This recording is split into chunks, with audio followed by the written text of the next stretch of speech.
बातमी रत्नागिरीमधून आहे। रत्नागिरीला अवकाळी पावसाने तडाखा दिलाय आणि त्यामुळे आंबा आणि काजू बागांना मोठा फटका बसलाय। शेतकऱ्यांच्या हातातोंडाशी आलेला घास हिरावला गेलाय।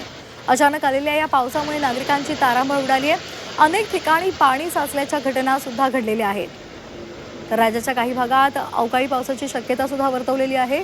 रत्नागिरीमध्ये असाच अवकाळी पावसाने तडाखा दिलेला आहे आणि त्यामुळे काजू आणि आंबा पिकाचं मोठं नुकसान होण्याची शक्यता वर्तवली जाते। रवींद्र कोकाटे आमचे प्रतिनिधी आपल्यासोबत जोडले गेलेले आहेत। रवींद्र, पाऊस झालेला आहे, सध्या आंब्यांचा आणि काजूचा हंगाम आहे आणि त्यामध्येच हा पाऊस झाल्यामुळे शेतकऱ्यांना धास्ती लागलेली आहे। मोठं संकट त्यांची पूर्ण नुकसान होऊ शकतं मोठं, अशी शक्यता सुद्धा वर्तवली जाते।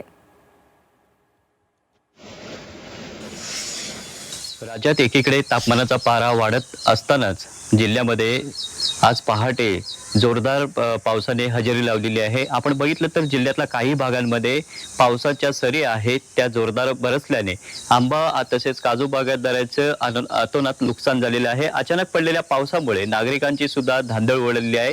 तर काही तालुक्यातील सखल भागामध्ये या पावसाचं पाणी सुद्धा साचलेलं आहे।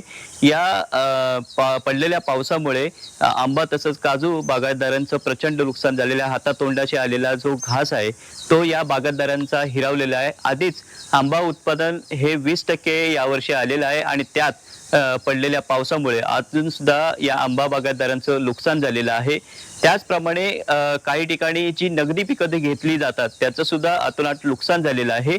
आधीच सरकारने या आंबा बागायतदार तसेच काजू बागायतदारांना तुटपुंजी मदत केली होती। त्यात पुन्हा एकदा हे अवकाळीचे संकट आहे ते पुन्हा एकदा उभं राहिलेलं आहे।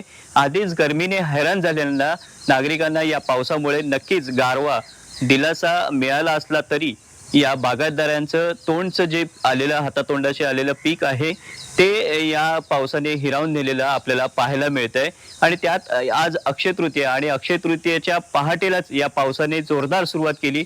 त्यामुळे जे जनजीवन होतं रहदारीचं ते सुद्धा विस्कळीत झालेलं आपल्याला पाहायला मिळतंय। धन्यवाद आपण दिलेल्या सविस्तर माहितीसाठी।